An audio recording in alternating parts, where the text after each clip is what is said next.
Double 7. Double tes limites. Maliyan assalamu alaikum bi foli bila jamanaden kelen-kelenna bɛɛ Mali kɔnɔ ani Mali kɔ kan Maliyɛn sigilen yɔrɔ yɔrɔ ni waati na ka ouverture media bɔlɔlɔ lajɛ an ka chaîne YouTube ani an ka page Facebook an bɛɛ fo ka bɛɛ wale ɲuman dɔn ka fɔ ni waati na nin b'a sɔrɔla jamanaden bɛɛ kɔrɔtɔlen don ka u ka jɛmukan belebeleba in kɔnɔ ni o ye Cɔrɔnɔ décrypté ko Cɔrɔnɔ ka walawala aw ye an bɛɛ fo ka bɛɛ wale ɲuman dɔn jɛmukan in kan ka daminɛ 19h ni o ye nɛgɛ kanɲɛ 19 ye an bɛ hakɛto kɛ ɲini kɛ an balimaw fɛ ani ouverture media yɛrɛ kanubaw fɛ ka sababu kɛ ko n'a kɛcogo ye ani waati na kɔni an kɔni nana kana cogo tuguni plateau ba in kan mun b'a to kunnafoni minnu ka bi aw ka jamana kɔnɔ aw kana se ka ɲɛnɛfin a la cogo na sugu si la an b'aw fo ka wale ɲuman dɔn k'a fɔ bi ye juma ye novembre kalo tile 20 o ye bi ye maliyɛnw san 2020 an b'a fɔ bi juma don in na an ye duwawu mun kɛ an yɛrɛ ye ani jamana ye ala ka duwawu bɛɛ kelen-kelen na minɛ ka laɲiniw bɛɛ sabati an b'a fɔ aw ye aw ka jɛmukan man di maa minnu bɛ k'an lajɛ Kayiba Jabate an b'aw fo Kulikoro mara la fo ka taa Sikaso ka tɛmɛ Sikaso ka maliyɛnw ka Kucala mara k'olu cɛtigɛ ka taa Segu Sikɔrɔ ani Balazan don ka taa Ɲɔnɔ maraw la Mopti ka taa Tɔnbɔkutu ni Gawo ani Kidal an bɛ bɛɛ fo minnu bɛ nazara jamanaw la an ka foli bɛ bila aw ye aw minnu bɛ k'an lajɛ Faransi Belgique Espagne jamanaw la Italie fo ka taa États-Unis Chine ani Japon an ka foli bɛ bila aw bɛɛ ye k'a fɔ aw ye ala ka tunga diya aw la tunga ɲani jugu ala ka aw kisi a ma maliyɛnw mun bɛ Cɔrɔnɔ bolo bi aw balimakɛ n'aw denkɛ kɔni Cɔrɔnɔ Njayi k'a fɔ aw ye bi jumadonya la an kɛmɛ ka sujet belebeleba fila ta kana di aw ma tuguni a b'a kalama k'a fɔ ko mun bɛ jamana kɔnɔ wa troisième pont de Bamako troisième pont mun maliyɛnw n'a b'a kalama k'a fɔ k'a ta mois d'octobre daminɛ na kana bila novembre la yarɔ aw bɔra a kalama k'a fɔ ko n'a kɛra troisième pont kan ne Cɔrɔnɔ ndara kɛnɛw kan a si ma dogo aw la maa saba bɔɲɔgɔnko an kɔni sera ka o confirmer a fɔra ko maa minnu tora ji la maa saba anw bɔra o kalama fɔlɔfɔlɔ in da kɛra cogo min na aw bɔra a kalama ka se filanan ni sabanan ma nka maliyɛnw maa wɛrɛ ta de bɛ dugu kɔnɔ ni o ye Michel Kalilu Ɲagandu ye sɔsɔliw bɛ sen na kow bɛ sen na maliyɛnw k'a fɔ ko Kalilu Ɲagandu a ka moto taara ye bi maliyɛnw 4h du matin troisième pont na mun y'an dabali ban an da bɛna don a la ka walawala aw ye an bɛna commissaire wele ni o ye 16e arrondissement commissaire ye ani ka bila sapeur pompier maa minnu bɛ kɛnɛ kan ni u kɛmɛ ka wulikajɔ sabati a ko la n'an tilal'o la maliyɛnw an ka ekɔliden minnu sigilen bɛ Algérie jamana na u bɛ kulekanw na u kulekanw bɔn bɛ u bɛ kasikanw na maliyɛnw an denw an n'an dɔgɔninw u ye wulikajɔ sabati mun b'a to jamana ɲɛmɔgɔw ka se ka u kɔfilɛ u la cogo min na aw ka fara ne ka maliyɛnw an ka video in an ka partager o denmisɛnnin ninnu an bɛn'u reçoit plateau kan mun b'a to kuma mun b'u bolo kuma ba don u ko depuis olu nana ka bɔ Algérie jamana ka fɔ kana bila bi la u kan ka segin ka taa kalan na tuguni maliyɛnw ko seginni de kɛmɛ baara ye examenw kɛra fo ka examenw ban olu dun bɛ fɛ ka segin joona rattrapage minnu bɛ fɛ ka taa o kɛ walasa u ka se ka gagner ka taa classe wɛrɛ la k'o fana bɛ ka se tuguni o hukumu kɔnɔ u ye wulikajɔ kɛ ka taa primature da la ko mun kɛra maliyɛnw u yɛrɛ da bɛna don a bɛɛ la ka walawala aw ye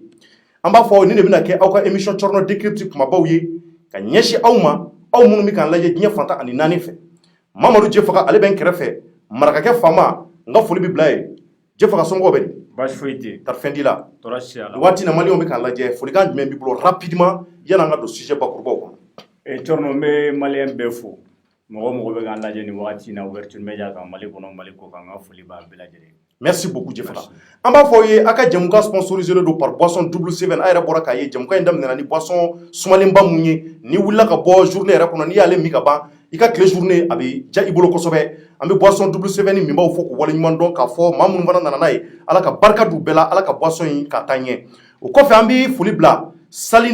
Salina mɔgɔw ma ni o ye salon de couture belebeleba mun n'a bɛ Bamakɔ kɔnɔ yan ni o ye madame Sampi Mbatandaw ka yɔrɔ min Batandaw fɔ ka wale ɲuman dɔn a n'a ka denbaya k'a fɔ madame Sampi Batandaw ye an ka foli bɛ bila ye maliyɛnw Batandaw ale de ko k'a bɛna fini dilan ni ka se ka di Cɔrɔnɔ Njayi ma forokiyabaw bazɛnbaw n ka to k'a kɛ tan n ka tan ka parfumbaw fiyɛ kama kɔrɔ maliyɛnw ka se ka wulikajɔ kɛ ka kunnafonibaw ɲini ka di jamanadenw ma Batandaw salon de couture ba de bɛ ale bolo Bamakɔ kɔnɔ yan a ko an bɛ baara ɲuman mun na jamana kɔnɔ a ka d'ale kosɛbɛ ni ka se ka Cɔrɔnɔ labɛn an b'a fɔ ka wale ɲuman dɔn ni o ye Salina baarakɛla bɛɛ ye u ka yɔrɔ filɛ nin ye Solomanibugu la Kulikoro taasira la téléphone numéro mun n'a b'a bolo o ye 70 94 0000 70 49 70 70 an b'a fɔ Salina baarakɛla bɛɛ ye ala ka u ka ko taa ɲɛ an bɛ Batandaw yɛrɛ fo nin waati na ka wale ɲuman dɔn inshallah ni bazɛn ninnu n'a donna Cɔrɔnɔ kan na a na jira an filɛlibaw la ani an kanubaw la n'an tilal'o la maliyɛnw an bɛ don sujet kɔnɔ sujet belebele mun b'an bolo bi troisième point kɛra siranfɛn ye troisième point a kɛra kabako yɔrɔ ye troisième point o de bɛ Bamakokaw da kɔnɔ depuis mois d'octobre ni o ye kalo tɛmɛnen ye fo kana bila bi la Maliens mun de bɛ troisième point na troisième point mun ni jamana kɔnɔ bi bi in na Maliens a bɛ kalo kelen bɔɲɔgɔnko bɔ maa 3 anw bɛ se ka mun confirmer minnu dara ka t'u n'u binna ji kɔnɔ ka t'u yɛrɛ fili ji la n'u sara cogoya ma don a la cause ma don a la k'a fɔ ni kun de y'a to u taar'u yɛrɛ fili troisième point kɔnɔ Maliens troisième point bɛ min n'i ye Misabugu cɛ tigɛ ka tɛmɛ Sotiba kan Maliens troisième point ATT de y'a jɔ a dabɔra mun b'a to jamanadenw ka taa ka segin lafiya bɛ se ka don a la cogo min na mun b'a to jamanadenw bɛ se ka lafiya sɔrɔ ka se ka ba tigɛ ka taa u magoɲɛkow la nka nin waati damadɔ in kɛmɛ an bolo kabako ye ko mun bɛ k'a y'an dabali ban o kuma mun de bɛ troisième point na mun de bɛ troisième point kɔnɔ k'anw tɛ mun dɔn Maliens an balima dɔ bɛ yen ni a tɔgɔ ko Kalilu Ɲagandu Jokara Amadu an balima don an b'a fɔ nin waati in na wulikajɔ de sabatilen don Maliens Kalilu Ɲagandu an bɔra kunnafoni minnu kalama a yɛrɛ k'a fɔ ko Kalilu Ɲagandu Maliens k'a ka moto de taara ye à partir de 4 heures du matin troisième point yɔrɔ la Maliens ko téléphone b'a kan a ka gafe yɔrɔ minnu k'olu fana bi a ka moto sanfɛ mun ye maaw dabali ban a kɛlen kana bila bila 16e arrondissement mɔgɔw olu welela wulikajɔ sabati mun b'a to ka se ka protection civile mɔgɔw wele olu ka se ka fara u ka cogo na sugu bɛɛ ka ɲɛ ɲini k'a dɔn Kalilu Ɲagandu tari a y'a yɛrɛ kɛrun ji de la walima mun de kɛra o kuma de bɛ sen ka nin waati in na a yɛrɛ bɔra k'a ye jaw carilen don réseaux sociaux kan jaw carilen don yɔrɔ fan bɛɛ mun b'a to Kalilu Ɲagandu bɛ se ka retrouver cogo jumɛn mun b'a to a bɛ se ka dɔn a y'a fili ji de la walima a tununa walima ko dɔ de y'a sɔrɔ sira la o de ye ɲininkali ye nka question mun bɛ mɔgɔw da kɔnɔ ka tɛmɛ nin bɛɛ kan o ye moto in taara mun ɲini troisième point yɔrɔ la weleli bilalama ne yɛrɛ Cɔrɔnɔ welela 4 heures k'a yira k'a fɔ ko Cɔrɔnɔ ko mankan wɛrɛ bɛ dugu kɔnɔ k'a yira k'a fɔ ko maa dɔ fana bɛ yen o ɲama tunun bɛ k'a ka moto yelen don troisième point da la finitigiw bɛ yen Maliens ne welelen su kolen yarɔ aw hakili b'a la maa fɔlɔfɔlɔ mun ni ale y'a ka mobili jɔ n'a fɔra ko a donna taxi kɔnɔ walima k'a ye mobili jɔ k'a kɛrun ka jigin a don 2 heures du matin o ye ne sɔrɔ ɲɛna troisième point sanfɛ aw hakili b'a la wa Maliens jamanaden wɛrɛw u b'a dɔn nin baara fasugu ne cɛsiri b'a la kosɛbɛ nka ko in b'a la ka caya cogo min na wele le bilala ne ma k'a fɔ ko maa wɛrɛ ta tun bɛ 4 heures du matin 3 heures ne ko n ko ahan ko awɔ n ko n y'a mɛn o yɔrɔ la n ye n ka téléphone fa n ko in bɛ ka taa sira mun kan ne yɛrɛ laban jaabi ka tigɛ troisième point ko bɛ ka kɛ cogo min na n ko ne tɛ taa su kolen tuguni n ko n bɛ taa ko wɛrɛ ɲɛɲini tuguni ni ka se k'o da jamanadenw dɔn n b'a to ni dugu jɛra ni n ye mun sɔrɔ a la n b'o fɔ jamanadenw ye 3 heures 4 heures du matin troisième point sanfɛ siɲɛ fɔlɔ a kɛra filanan tuguni an y'a mɛn dɔ y'a kɛ wula fɛ dɔ fana ta nana kɛ sɔgɔmada joona fɛ ne ka tila ka wele 3 heures du matin tuguni ko dɔ fana y'a yɛrɛ kɛrun k'a bɔlen b'a fɛ dɔ y'a yɛrɛ kɛrun tuguni ko ne ka na ka t'o fana ɲɛɲini Maliens ko ne ka surɔ sunɔgɔ kun ka di kosɛbɛ maa min ye n wele n b'a tigi fo k'a barikada parce que a ye n wele n ka sunɔgɔ n ka téléphone sonnena n ye téléphone ta n y'a remercier k'a fɔ i ye kunnafoni mun di a diyara n ye a ka di n ye n ka n ka caméraw ta ani n ka microw ka boli ka taa 3e point na ka taa 16e arrondissement mɔgɔw accompagner nka ko nin waati in na sunɔgɔ in jaamɛ ne kunfɛ o kɔfɛ fana 3e point ne yɛrɛ laban bɛ ka siran ɲɛ sabula n t'a dɔn mun bɛ yen n'a sɔrɔla jinɛ kuma minnu ko de bɛ ka fɔ u laban kana fɔ an yɛrɛ hakili bɛ ka to nin cɛnin in na o ko in kɛ o kɛ ale de bɛna tugu cɛya ne tɛ fɛ ka n da sɔrɔ ko in na fiyewu an bɛ dugawu de kɛ ala ka seliji bɔ a ko kan ala k'a ko kɛ hɛrɛ ye Maliens ala k'an kisi ko in ma ne tun y'a fɔ ka Jɛfaga yɛrɛ sigilen filɛ yan n ko 3e point tɛmɛnen n k'an bɛna a dabila Maliens walahi n y'a kuma fɔ a tile damadɔ n y'a dabila Jɛfaga nka mun de nana kɛ n nana ye k'a fɔ a waatinin an fa dɔ y'an wele k'a fɔ ko jinɛtigiw don ko a yira k'a fɔ ko Suta dun ye yɔrɔba ye jinɛw dagalen don a yɔrɔ la a bɛ san caman bɔ a ko a ka kɔrɔfɔ la k'a yirala k'a fɔ olu wulilen ka taa sɔnni na a don sufɛla fɛ Suta dun n'o ye 3e point kɛrɛfɛla ye Maliens k'u taara fɛn jɛman dɔ sɔrɔ yen k'o fɛn jɛman ko u ma ne ka kuma tɛ dɛ a fɔra don min na a kɛra jamanadenw ɲɛna k'o fɛn jɛman ko saraka de kan ka bɔ ko saraka kan ka bɔ baji in na ko ni saraka bɔra ko o bɛ kɛ sababu ye ko kɔlɔlɔ mun bɛ yen n'a bɛ 3e point na ko caman bɛ bɔ a la Maliens a don cɛ ko di n ko a ma n ko o ye mun saraka ye ko misi 7 de kan ka saraka k'o bila 3e point ji la mun b'a to caman bɛ se ka bɔ sata ninnu na cogo min na ne ko a ma n ko o ye mun misi ye n ko jɔnni b'o bɔ anw ye fantanw ye sentanw ye anw bɛ k'an yɛrɛ ɲini an ka ko kɛtaw la an ka nasɔngɔ ɲiniw na an bɛ taa min misi bɔ a ko aw tɛ koyi a yirala k'a fɔ ko autorité an ka jamana ɲɛmɔgɔw faamaw Bamako tigilakaw olu de kan ka wuli ka jɔ kɛ ka saraka bɔ suta dun mun b'a to kisiw bɛ se ka na n ko a ma n ko ne fa n ko nin mun b'a yira k'a fɔ nin ko ninnu n k'a taabolo n ko kuma n ko mun b'a kɔ a ko Cɔrɔnɔ n bɛna fɛn dɔ f'i ye bi mun fɔra anw ye a don su a fɔra anw ye suta dunu jinɛw fɛ k'a fɔ k'u mago bɛna jɔ maa 7 bɔɲɔgɔnko de la 7 personnes k'u mago bɛna jɔ ni saraka ma bɔ u b'o maa 7 kɛ ka se ka o joli kɛ ka o min a maliyɛnw kuma in fɔlen ne jatigɛra ko maa 7 o dun y'a sɔrɔ an tun bɛ maa 3 la n ko je fagama n k'a tɔ tora maa joli ale ko maa 4 sabula n'i ye 4 fara 3 kan o ye 7 ye n ko ala kana n k'a la ala kana an kɛrɛfɛ maa k'a la n ko bɛɛ k'a mun ɲɛna anw kɔni se t'anw ye ka misi faga nka mun b'an ye n'an bɛ boli ka yɛlɛ 3e pont kan an bɛ bisimilahi arahmani kalan k'a ban ka boli ka yɛlɛ ka jigin ni chrétiens bɛ yɛlɛ olu bɛ se k'a kɛ tan dɔ ka sɔrɔ ka boli ka yɛlɛ ka jigin n ko y'anw se nka faama minnu bɛ yen k'olu bɛ se ka misiw saraka mun b'a to caman bɛ se ka bɔ sataw la n'an bɛ wele kan bila u ma maliyɛnw maa 3 fɔlɔfɔlɔ ta kɛra a ye mobili jɔ a y'a fili ka jigin filanan ta kɛra an taara olu ka denbaya la Korofina sudi la ni ma olu ko di a bɛnkɛ mun bɛ o ko moto de jɔra k'a ye moto jɔ a tun bɛ k'a lajɛ k'a kɛ i b'a fɔ ko dɔ moto la k'a bolila k'a ɲɛsin 3e pont ma ale bolila k'a b'a minɛ fini farala a binna ka jigin 3e pont an ko mun y'a bila la fo bi a ma dɔ kun mun na an fa in o y'a fili ka jigin a su fana o su taara ye fo Kulikoro fɔlɔfɔlɔ in o su nana ye yɔrɔ jumɛn Ngabakɔrɔ droit la sabanan in sɔgɔmada fɛ a bɛ k'a ka mobili boli lɛnsi kɔnɔ ko débardeur de tun b'a la k'a bɛ ka mobili boli dɔɔni dɔɔni a fɔra n ye cogo min na dɛ k'ale a tun tɛ vitesse ba la a y'a to mobili boli la mobili de sera ka jɛngɛ ten nɔ k'a ɲɛsin 3e pont barre ma dɔrɔn k'a kari ka jigin ji kɔnɔ tari jinɛw de ye mobili in ci k'a ɲɛsin pont ma wa ou bien jinɛw de ye a ta mobili ta jukɔrɔla ma k'a ta kɔfɛla ma k'a yanga k'a fili ka jigin ji la wa o de ye ɲininkali ye sabula n'a fɔra jinɛw bɛ yen anw t'a dɔn ko mun de bɛ nin ko in kɔrɔ anw t'a dɔn réellement parce que anw tɛ jinɛ kow dɔn anw t'o dɔn nka maa minnu y'a fɔ an ye olu ko k'u ka kotaw don nka maliyɛnw an balimakɛ Kalilu tunun b'an na tari suta dunu kelen in de don wa suta dunu kelen in de don wa maliyɛnw tari Kalilu taara yen mun ɲini suta dunu ji la an ye photo bila ni maa mun ye Kalilu photo ye sabula a dɔnnen tɛ fɔlɔ n ye weleli bila k'a ɲɛ ɲini k'a dɔn n ko Kalilu tari dekun jumɛn b'a la mun fɔra an ye a fɔra ko dekun foyi tun t'a la du kɔnɔ ko commerçant don a bɛ divers kɛ nɔnɔw ni tuluw ni fɛnw a b'olu de feere wa k'olu kɛmɛ ka ɲɛ sɔrɔ a bolo kosɛbɛ nka maliyɛnw k'a muso a bɔra muso kɛrɛfɛ à partir de 3h du matin ka maaw to sunɔgɔ la k'a ko k'a bɛ taa ka na a ko muso ko i bɛ taa yɔrɔ jumɛn nin su kolen in na mun kɛra i bɛ taa min k'a ko n bɛ taa ci gɛlɛn dɔ bɛ n bolo ale fana ye moto de ta o cogoya kelen la su 3h ka maaw to gɔrɔndɔ la k'a ka tile don moto la k'a ɲɛsin ka bɔ 4h du matin de a nana ye k'a fɔ k'a ka moto nana ye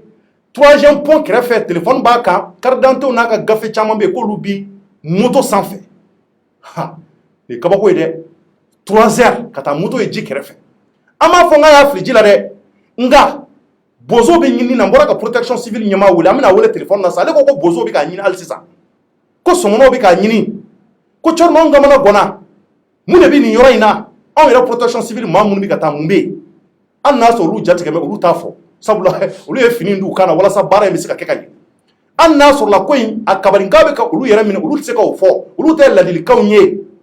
nka maliyɛnw ne mun ye kunnafonidila ye ne da de bɛ n kunna pɛrɛ ko mana kɛ yɔrɔ in na dɔrɔn ne bɛ boli ka taa yen ne tɛ se yɔrɔ in na fiyewu ni n ye kunnafoni in mɛn siɲɛ wɛrɛ n bɛ na n sigi n ka plateau kan nin cogoya in na ni je faga an ye mun mɛn an b'a fɔ anw m'an yɔrɔ jɛn ka bɔ yɔrɔ in na wa bi su in na tɛmɛnen kɔ ka bɔ ne de tun ko n di 3e pont tigɛ dugu ye caman bɔ a la nka tant que a ɲɛ ma sɔrɔ ɲinan san man ban 3e pont in ne bɛna kɛ sens interdit je faga o an hakili b'an yɛrɛ la sabula ɲinan san ma ban fɔlɔ ɲinan san maa caman fatura maa baw fatura maa tɔgɔtigiw fatura ala ye maa tɔgɔtigiw ni minɛ a la ka tila ka n'a ye tuguni k'a fɔ nin 3e pont kelen maliyɛnw maa 3 kɔni sara nka Kalilu ɲagandu tunun b'an na a ka moto de taara ye pont kɛrɛfɛ tari suta dunu kelen don wa point d'interrogation jinɛtigiw de y'a fɔ plateau in kan ko maa 7 ala k'an kisi ala kana Kalilu k'a la o de y'an ka duwawu ye ni ala y'a kɛ k'o kɛra ala k'an kisi dɛ o b'a yira k'a fɔ maaw bɛ ka siran o b'a yira k'a fɔ maaw kan ka jɔrɔ o b'a yira k'a fɔ jinɛtigiw ye mun fɔ ne ka plateau kan ko ka saraka bɔ ka misiw faga misi 7 maliyɛnw a ko kan ka kɛ réalité Kalilu tununbaw na Kalilu ɲagandu Jɔkɔrɔmɛ don Jɔkɔrɔmɛ bɛɛ kɛmɛ ka wuli ka jɔ kɛ ka duwawu kɛ mun b'a to ka se ka Kalilu yɔrɔ ɲini k'a dɔn mun de ye Kalilu se suta dunu 3e pont kɛrɛfɛ maliyɛnw à partir de 3h du matin n ko ne welela ka ne to sunɔgɔ la ne tun bɛ ka gɔrɔntɔ téléphone ye sonné ko 3 4 5 6 kɛ ne y'a kɛ i b'a fɔ n tulo t'a la n ko nin kɔni tɛ hɛrɛ ye fiyewu ni nin tɛ saya ye nin b'a yira k'a fɔ dɔ ye muru digi dɔ kɔnɔ anw tɛ wele ko ɲuman na ka caya nka ne jatigɛra n ɲɛ b'a la téléphone ko de tɛ ka tigɛ téléphone bɛ ka sonner plus de 10 appels en absence ne jatigɛ ko jugu ko boy jonga ta ni ko mi cogo mun na ta I b'a sɔrɔ ni men yɛrɛ concerné n balima mun ye wula ko corno ko dɔ bɛ yan tuguni dɛ n ko fan jumɛn tuguni ko 3e point na an balimakɛ dɔ bɛ Kalilu ɲagan don a tununba na an kɔni moto dɔ sɔrɔ yan gafew b'a kan téléphone b'a kan nka an jatigɛ mais an t'a dɔn n'a sɔrɔla 3e point a y'a fili yen de nka a yɔrɔ ma dɔn maa t'a dɔn n ko tari e ye ne wele mun na sisan I wele kun de I tɛ kunnafoni dila n ko awɔ n ye kunnafoni dila ye ni ko o kɛra Mali kɔnɔ n bɛ taa n y'o kalekan de kɛ n bɛ don baara in na don min na wa n b'a kɛ fo ka s'a dan na e bɛ fɛ ne ka na de wa ko awɔ n ko n y'a mɛn n ye téléphone tigɛ n ye téléphone faga k'a don courant na k'a charger ka n sigi ka n hakili jagabɔ fɔlɔ n ko ni heure in na 3h du matin tuguni ne ka bɔ tuguni ko 3e point ne t'o dafa ko 2 3 kɛ tuguni sabula ko in bɛ ka taa sira mun kan an bɛɛ ja bɛ ka tigɛ an bɛɛ adamadenw ye ne tun tɛ fɛ ka sanni waati in na a ka di n ye ka si caman sɔrɔ pour servir le peuple malien o de ye ne ka baara ye pendant mun b'a la ɲɔgɔn gerigeri mun b'a la tari jinɛ dɔ de bɛ ka taa fu tulo kɔrɔ wa na I ka n'i ka moto jɔ pont kɛrɛfɛ walima na I ka mobili jɔ pont kɛrɛfɛ k'i fili an balima fɔlɔ-fɔlɔ mun n'ale yira n'o ye Michel Ɲari e k'ale tali ye c'est tellement bizarre ka bɔ mobili kɔnɔ k'i ka fini bɔ k'i déshabiller ka finiw bɔ k'u da kɛrɛfɛ ka portefeuille da ka montre da k'i fili ka jigin ji la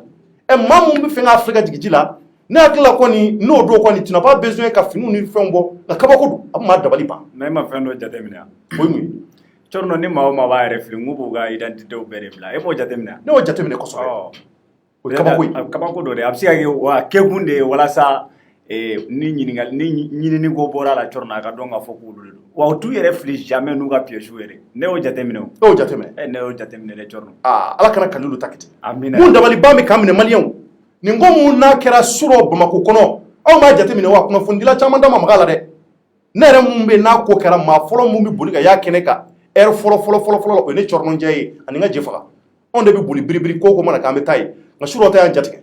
ne yɛrɛ jatigɛra I m'a ye depuis dugu jɛra n da ma maga kuma la 3e point bɛ k'an jatigɛ mun de bɛ 3e point kɔnɔ Jɛfaga n bɛ kɔrɔfɔ d'i ma I k'i da maga la yan'an ka se ka commissaire sɔrɔ an bɛna commissaire Tunkara wele 16e arrondissement il est le commissaire adjoint du 16e arrondissement Kompol Tunkara an bɛna wele an bɛ foli bila a ka commissaire ba yɛrɛ n'o ye Fanta Goyita ye an b'a yɛrɛ fo ka wale ɲuman jɔ 16e arrondissement baarakɛla bɛɛ mun b'e bolo ka fɔ na yan'an ka se ka commissaire sɔrɔ rapidement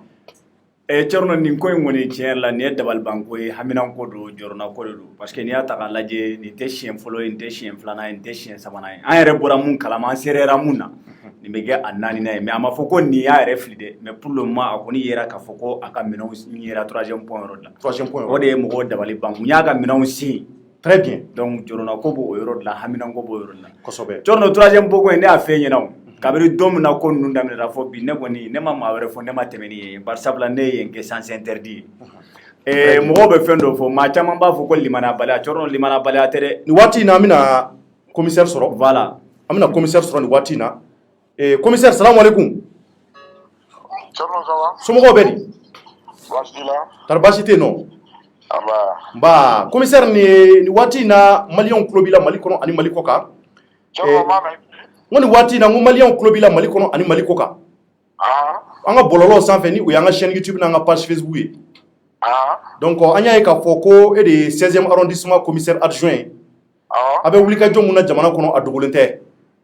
ko bɛ kɛ Mali kɔnɔ a bɛ y'a kɛnɛw kan anw yɛrɛ bɛ taa kɛ caman kan an y'a ye ko su dɔ ko an balimakɛ dɔ bɛ yen k'a tɔgɔ ko Kalilu Ɲagandu k'a taara sɔrɔla a ka moto bɛ 3e point kɛrɛfɛ ko in kɛra cogo jumɛn e yɛrɛ da bɛ se ka maga mun na I ye mun ye oui Corno d'accord yanni ka kuma daminɛ n b'i fo i n'i ka équipe mɔgɔ bɛɛ merci voilà donc i y'a fɔ cogo min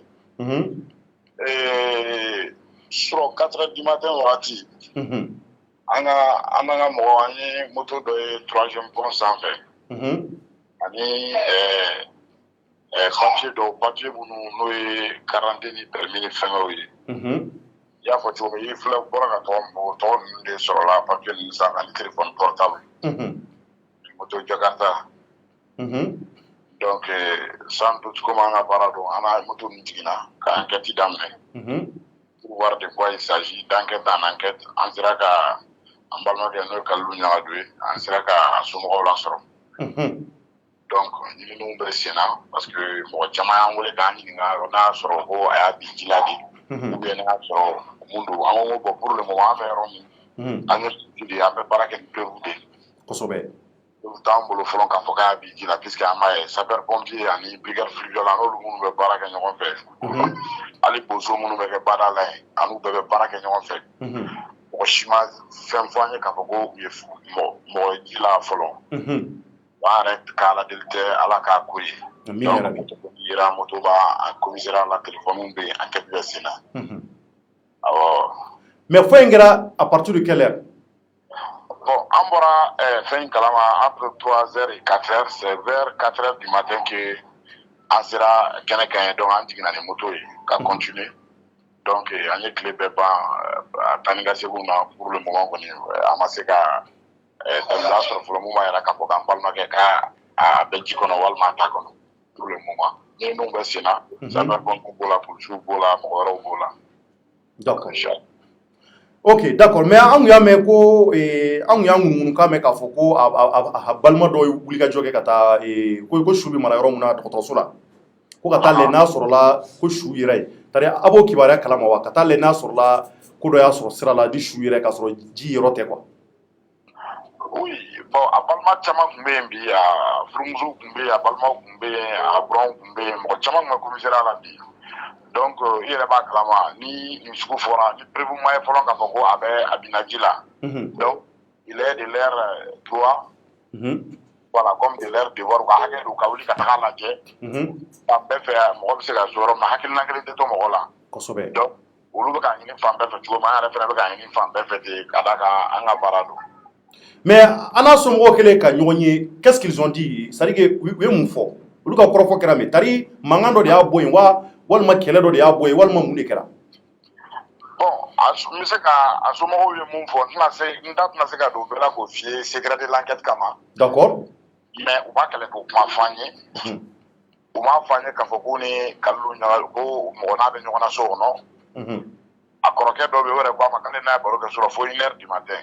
Fo 1h du matin. 1h du matin a furumuso fana la même chose foyi t'a tun t'a ni mɔgɔ cɛ olu ka kuma laseliw la. A bɛ se ka mun fɔ o ye publiquement pour le moment o y'o ye.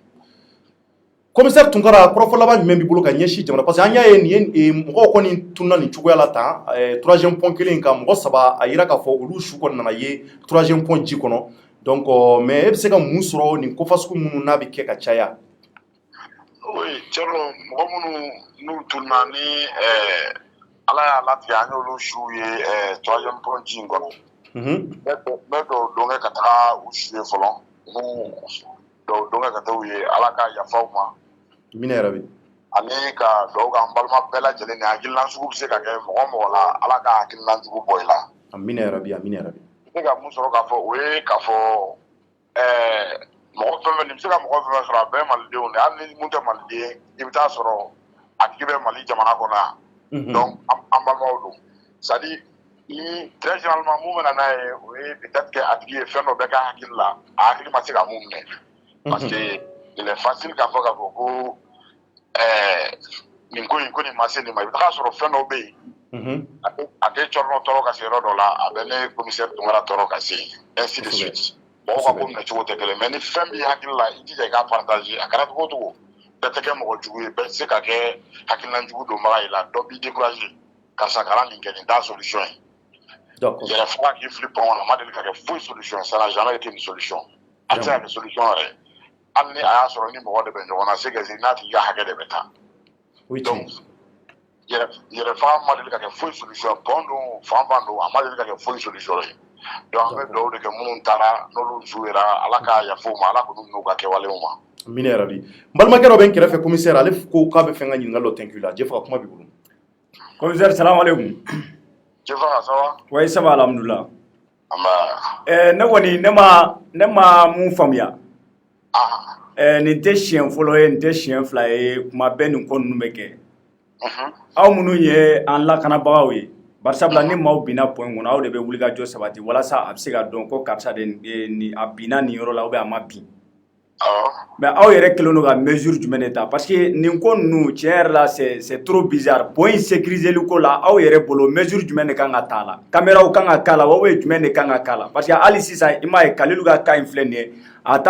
dɔnnen tɛ n'a y'a sɔrɔ n'a binna pont kɔnɔna la ou bien n'a ma bin pont kɔnɔna la aw bolo mesure jumɛn de kan ka ta sisan nin ko ninnu na. Oui, il y a effectivement, il faut caméra solution parce que la caméra qui a point là. Caméra se que sababu anga barabe no amena ya kabungo karsa ya fili ni la ube akara ni la ube lindo ube circonstance mu yake ube ani mo de tumenyona ube ani mo kunta nyona caméra se ko ira we kodo e ani caméra kere afere mu baldo ni ani amunu beteme do mo fa caméra na entretenir angana utien angu utopotoka ke comme na va na ga so no caméra parce que une chose est que eta ka plan mais ala topotoli o ya onere caméra est solution quand faut la kana sabatlende point sanfé la kana sabatlende point sanfé 13e point mu no na on 16e ambe ku no na brigade fluvial mo lu be ya na point sanfé aywa sotiba ka commissariat tunembe sapeur pompier la lu refene be bozo refene be ro na mais baro mo mu ni akil na nguba na abeli mo be afsani mo be la jele chuen ki kaka koke yeah. Donc, on est comme la voie clina, car baraka est clina, car surveillance, mais il t'a sur air la mort, tu manques à la loca, tu manques à Mola, Nebolo, au Colochimandi. Voilà, au Colochimandi, voilà, mon amaka, chunicle, voilà, Nala Janana, Nebuma Franga Baraka, au voilà. D'accord. Merci beaucoup, commissaire. Merci, commissaire. Ok, à la soirée. D'accord, nous sommes commissaire premier adjoint et nous sommes Tunkaray. Il faut que nous soyons et puis c'est que nous sommes yananga et protection civile fana soroni ou lieutenant Mamadou Diarra parce que nous recherche l'artisan troisième point killing quoi. Bon, jorno ni ata kalaje e ni ko ngoni tier la dabal banko de do troisième point tier la jorno est-ce que ala ba wote troisième point yere ci ka boywa e po min kera ma fa yoro e dongo do mo de be sai dongo do mo de be sai jorno ma be na wu yere fla kono ne ma fo ngo chem ye weleli ke plateau nga ka fo ko jine goy parce que ibaro beni ga familialité to ko do c'est vrai que en be dalendo alala on est tous des croyants mais faut pas oublier aussi que jine ko fana e tiende jine ko ma mi ali ni i dalendo islama la chorno ni ma dala ka fo ko jine ube iga islama ma dafa jine ko fana e tiende mais cheul nana ya ka korofofo amon nasi ka fo ko chenye mufo ka fo ko alena aka karamo ke tale ko fendo bora ka kuma ufe ale de anye fo ya oro la bela jile yame anti ka fo ko o kuma nye chie mais chorno ko be ka ta to kumna chien la be mo la sira troisième point flene ne ake sansinder de bila côté o kabiri ko nu dam ne ra fo bi ne yembla pe chorno wane te temeni ye fana d'accord ko ta ira golli mana l'intérêt li mana lendo donc amena sapeur pompier nyemgo soro lu mun bi ka jola ko la et lieutenant Mamadou salam alaikum ouais ça va somo bedi ama ba ni wati na malion klobila malikono ani maliko ka anyame ka fo ko kalilu nyakandu tununa depuis suro fo kana bla 4h du matin fo kana bla 600 ayira ko aka moto yira 3e pont sans fait anaka téléphone na ka fion bon adun fara ko bi wuli ka jola lebi ko ka ko nyangini tari aw ye jabi men surala aya ikoni mi anke ama antel la hala fo do ni ko ni ka folo parce que police folo de wolela police na la kana ne nyamgo ne ka nyamgo voir ka manya fo nya mais ka foko a sotiba koni engagé la a nyini la bonne ama la ben fo ta o kama folo d'accord donc kuma dara ne ka nyamgo kuloka a daro kuloka an wula ka ta bon sans faire ka sengana de ko bola la fo ma fa ko ka fa si de no ka la menge o me muna ma labin ta la folo labin kelen do ka bla o koro mi ba se folo le tume tunti me so tu va que la compagnie si ça ko na compagnie de sécurité ça ambe kuna bon comment voyez oluni alani commissariat de anga anko nda kalama ka akela la be mun kala no pro ka nyini ko ni bisina alsa d'accord alsa nyini bisina mais mo se ka fo ko tari kalulu ya fliki de la parce que mu ta ka moto signe o re bolo ni ngateli ka ke muni tara ka teli ka ke o fo fasku de wa aw yɛrɛ bolo nin ka teli ka kɛ mun ye c'est à dire que mun bɛ taa Kalilu ka moto ka taa se 3e pont kan aw yɛrɛ bolo nin va sugu ka teli ka kɛ mun ye aw bolo aya ne ma deli ka fɛn na ko olu ko ɲɛɲini tɛ pompier ka baara ye pompier kɔni ka baara ye n'a fɔra k'a kɛra a nin yɔrɔ la ji la anw ka baara kɔni ɲinini de ye ji jukɔrɔ nka k'a kun ɲini k'a dɔn o kɔni o tɛ anw ka baara ye o bɛ mɔgɔ wɛrɛw ka bolo kan n'o ye an jɛɲɔgɔnw fana ye n'o polisiw ou bien gendarmew olu de bɛ se ka enquêtew kɛ ka ɲɛɲini kɛ ka sɛgɛsɛgɛli kɛ k'a dɔn kun min y'a kɛ an kɔni ka baara ye ka ɲini n'a yera fana k'a labɔ a ka kɛ ɲɛmɔgɔw ɲɛna minnu bɛ se k'a seereya k'a kɛra fana. D'accord. I bɛ se ka mun fɔ kɔrɔfɔ labanna nin ko fasugu la ka ɲɛsin jamanadenw ma. Kɔrɔfɔ labanna o sabanan ko yɛrɛ a ye an dabaliya b'a ɲina. A y'an dabaliya b'a ɲina. Ayiwa bɛɛ kɔni bɛ se ka jɛ an bɛɛ bɛ se ka jɛ ka dugawu kɛ ɲɔgɔn ye. Ala ka nin kasara ninnu Ala ka n'u cɛ janya. Amina ya rabi, amina ya rabi. Minnu kɛra ka ban an ka jɛ ka dugawu kɛ tagabaaw ye. Sinon ko a ma nɔgɔn sisan dɛ. A ma nɔgɔn dɛ. Donc o b'a yira k'a ye a ma nɔgɔn. Donc o b'a yira aw yɛrɛ minnu ye sapeur pompier aw yɛrɛ dabali banna ko la. Parce que a ko an kɔni kabini an yɛrɛ n yɛrɛ ye pompier baara daminɛ. Ni ɲɔgɔn ma kɛ bɔn ka ɲɛna fɔlɔ ni ɲinan tɛ. Ala ka ko kɛ hɛrɛ. Donc an bɛ dugawu de kɛ Ala ka kuɲɛ nɔgɔya. Ala ka hinɛ taabaaw la. Amina ya rabi, amina ya rabi. Ala ka ɲɛ fisɛman ni y'a ye. Ami, ami, ami. Ala k'an yɛrɛ ɲa k'an ta d'o ma kɔnɔ. Amina ya rabi, lieutenant. Salim, merci beaucoup Jara. Merci. Merci. Ale tun ye lieutenant Mamadu Jara ye. Ale fana ale dɔn mɛ kosɛbɛ sapeur pompier bɔra k'a kuma mɛn. Donc maliyɛnw a bɔra k'a kɔrɔfɔ mɛn. Commissaire ye mun fɔ a y'a mɛn. Sapeur pompier ɲɛmaa mun fana bɛ Sotiba o ye mun fɔ a y'a mɛn. Ko depuis olu yɛrɛ donna sapeur pompier la fo kana bila bi la ale ma deli ka nin ɲɔgɔn ye a ɲɛkisɛya la fɔlɔ ale ma deli ka nin ko nin y'a siɲɛ fɔlɔ ye nka Kalilu kɔni tununnen de don an na an t'a dɔn n'a sɔrɔ 3e pont ale fana y'a fili de question bɛ yen a ma fɔ k'a y'a fili dɛ parce que tant que su ma ye ou bien tant que a ɲɛnama ma ye a ka fɛn dɔ fɔ maa tɛ se ka fɛn confirmer sabula a ma kɛ maa ɲɛna ko mun kɛra 3 heures du matin i ma ye hali don min na maa fɔlɔfɔlɔ min y'a fili ka jigin n taara don min na pont sanfɛ maa confirmer o n ko a don n k'a bɔlen b'a fɛ a donna taxi in kɔnɔ a bɛ se ka kɛ fana a jiginna 3e pont na comme a ma kɛ maa ɲɛna taximani mun ni o tun ye o fɔlɔfɔlɔ ye o ko k'ale kɔni ye dɔ kɛtɔ ye ka don taxi kɔnɔ a tɛna sɔrɔ ale ye jinɛ dɔ don ye maa b'a sidɔn o de y'a to ne ko 3e pont in depuis ne ye nin kuma in mɛn a don n ko nin 3 heures nin 2 heures 3 heures 4 heures du matin tali n ko ne b'a nɛmɛ sabula taximani yɛrɛ ko ale ye dɔ kɛtɔ ye ka pont tigɛ ko ka don taxi kɔnɔ k'o tigi tun bɛ kulɛti la o de y'a to an y'a bila dutu la a don maa fɔlɔfɔlɔ mun ni o ta kɛra n'a bɛ se k'a donna taxi kɔnɔ nka question mun bɛ ne yɛrɛ y'a posé hali n datɔ so n ko jɔnni donna taxi kɔnɔ ka taa n ko maa bɛ taxi jɔ su 3 heures du matin ka don o kɔnɔ ale kabako ye ko jɛ faga kulɛti b'a tigi la ka don taxi kɔnɔ su 3 et puis o taximani fana bɛ taxi jɔ pont sanfɛ an kɔni b'a ye taximaniw b'u jɔ yɔrɔ bɛɛ nka ne ma deli ka taximani jɔtɔ ye 3e pont sanfɛ fɔlɔ k'ale bɛ mɔgɔ ta pour la première fois ne ka nin mɛn taximani ne ye nin fɔ a don o de y'a to an tora dutu la mais su nana ye n kabakɔrɔ droit la an ko maintenant su nana ye ni janaja kɛra ne ye question mun posé n yɛrɛ kun n ko tari taximani ye jɔn don dɔ ye taxi kɔnɔ jinɛ de don wa mɔgɔ de don wa jɔnni de ye jinɛ baara dɔ kɛ ni ka se ka o cɛ in wele ka na pont sanfɛ k'a fili ka jigin ka don taxi kɔnɔ ka taga c'est la question parce que ale ye mun dontɔ ye taxi kɔnɔ jɔn de don o de y'a to n ko 3e pont a ko bɛ ka kɛ cogo min na je faga an ka dugawu k'an yɛrɛ a yɔrɔ in an ka yɔrɔ tɛmɛ ni nɛmɛ sufɛ ne yɛrɛ kɔni ni su heure dɔ sera ne bɛna tɛmɛ baden dabila a sanfɛla la sabula a ko ma nɔgɔ an bɛ siran mun kan nin waati in na sapeur pompier mɔgɔ yɛrɛ filɛ k'a fɔ olu yɛrɛ minnu bɛ don tasuma bilenw na ka don ji bilenw na ka ji seri yɔrɔ kan ka tasumaw faga ko ale yɛrɛ ma deli ka nin ye fɔlɔ donc o b'a yira k'a fɔ jɔrɔna ko don kabako ko don donc an b'a fɔ an balimaw ye mɔgɔ bɛ k'an lajɛ Kalilu kɔni ɲɛma tunun bɛ k'a somɔgɔw kɛmɛ ka wulikajɔ sabati jɔkɔrɔmɛw bɛɛ kɛmɛ ka wulikajɔ sabati mun b'a to Kalilu bɛ se ka a photo filɛ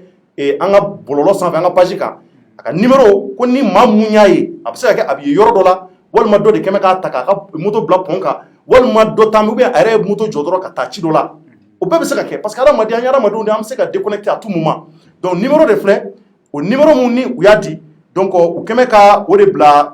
page in kan numéro ye 76 49 22 22 walma 76 21 10 10 76 49 22 22 walma 76 21 10 10 ni mamu y'a ye yɔrɔ dɔ la k'a fɔ ko Kalilu filɛ nin yɔrɔ in na n y'a ye Sotiba ou bien n y'a ye Kalabankura walima Kalabankoro o la n'a ye yɔrɔ la a bɛ se ka minɛ ka taa hakili sigi ka jisuma d'a ma a b'o min a bɛ ɲininka kun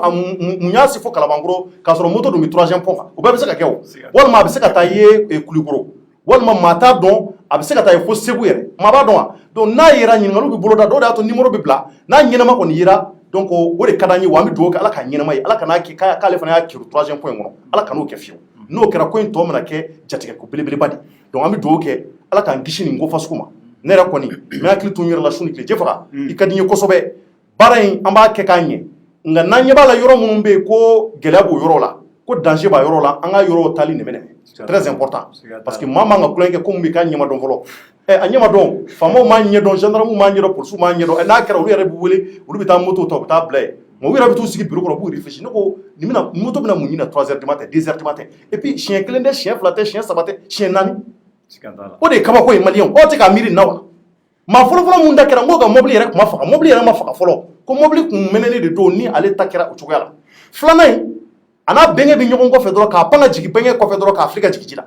depuis Ala in da ma deli ka nin ɲɔgɔn ye fɔlɔ depuis Ala in da a y'a fili ka jigin 3e pont na k'a to bɛnkɛ kɔfɛ tari ale ka to ka pont traverser jinɛ dɔ de y'a kɔrikɔri wa k'a fɔ ne fa i se bɛ yɔrɔ min na n'i jiginna yen sa i bɛ taa alijinɛ na o bɛɛ bɛ se ka kɛ Ala k'an kisi maa sabanan mun ale bɛ ka mobili boli dɔɔni 3e pont kan dɔrɔn ale fana y'a ɲɛsin ka baara kari ka jigin donc kuma in bɛ yɔrɔ mun na qu'est-ce qui ne va pas réellement mun de bɛ 3e pont kan an b'a fɔ autorité u kana nin ko in filɛ kulonkɛ ye jinɛ maa minnu bɛ jinɛ baaraw kɛ u y'a fɔ an ka plateau ko maa 7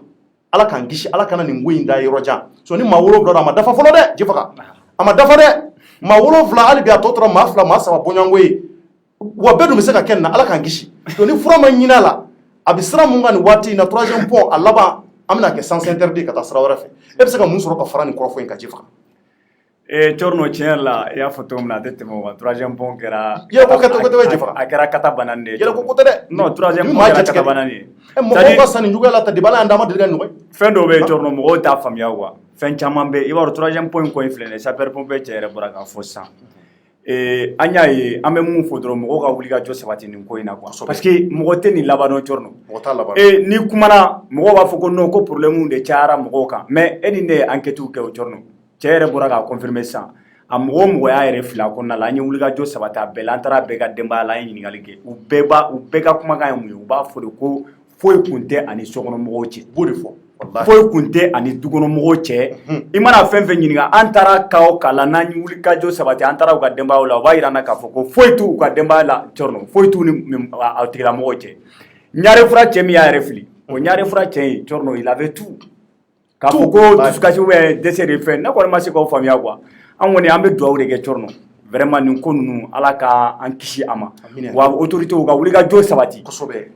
Bamakɔ tigilamɔgɔw ka wuli ka jɔ fana sabati walasa solution bɛ se ka sɔrɔ nin ko in na ko in n'a kan ka sécuriser de Cɔrɔnɔ u ka sécuriser u ka caméraw ni fɛn caman bila la voilà u ka olu bolo da walasa nin ko ninnu an bɛ se ka fama nin ma cogo min na nin filɛ nin ye sisan nin ko kɛra maa t'a dɔn a binna pont kɔnɔ a ma bin a kɔnɔ mɔgɔ t'a dɔn parce que mɔgɔ si kun tɛ yen